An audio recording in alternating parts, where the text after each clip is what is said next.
মাদারীপুরের ডাসারে ফলের বাগান করে সফলতার স্বপ্ন দেখছিলেন আরব আমিরাত প্রবাসী ও ডাসার উপজেলা কৃষক দলের সদস্য সচিব মোহাম্মদ আরিফ বিল্লাহ।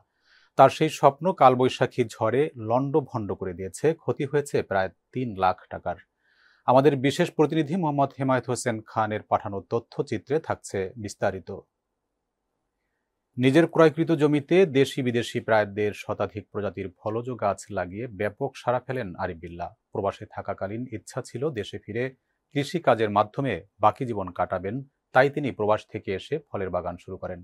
একজন কৃষি উদ্যোক্তা হিসাবে তাকে জাতীয়তাবাদী কৃষক দলের ডাসার উপজেলা শাখার সদস্য সচিব করা হয়। কৃষিকাজের প্রতি রয়েছে তার প্রবল আগ্রহ ও চেষ্টা। তারই ধারাবাহিকতায় উপজেলার ডাসার ইউনিয়নের দক্ষিণ ডাসার গ্রামে নিজ বাড়িতে গড়ে তোলেন ফলের বাগান।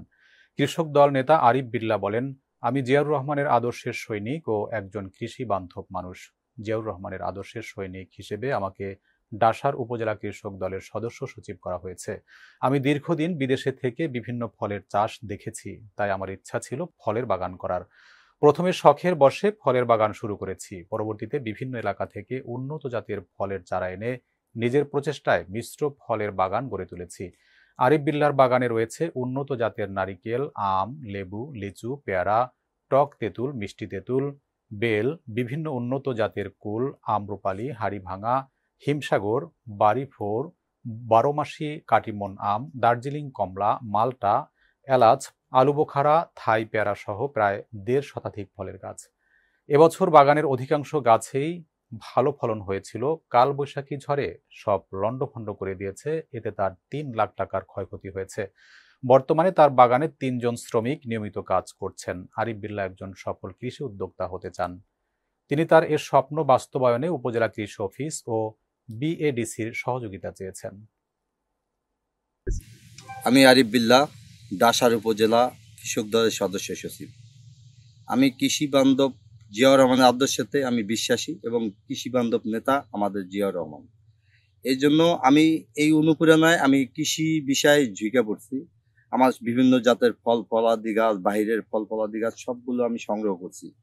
যেমন বিভিন্ন জাতের প্রায় ৩০ জাতের আম আছে, আপেল আছে, মালটা আছে, নাশপাতি আছে, ড্রাগন আছে, তারপরে আপনার চেরি আছে, কাজু বাদাম, পেস্তা বাদাম, লটকন, তারপরে শরীফা, লাল শরীফা, মিষ্টি তেঁতুল, বিভিন্ন জাতের ফল আছে, প্রায় ১-১৫০ জাতের ফলের আনার আছে, বিদেশি খেজুর আছে, আরবের খেজুর।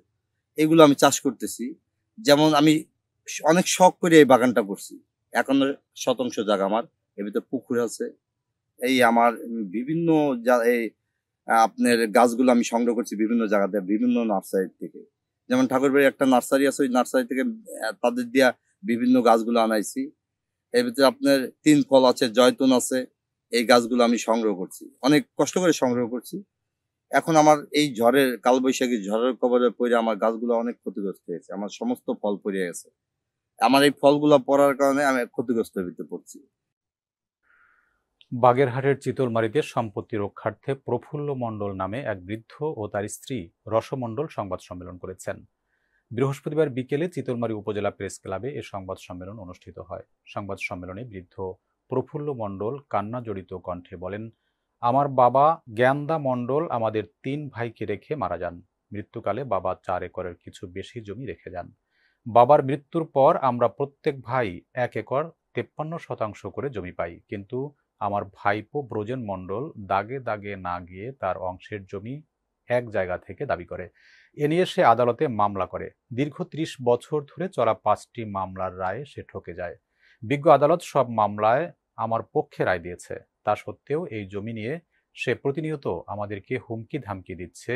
আমরা সকলে তার ভয়ে আতঙ্কিত হয়ে পড়েছি।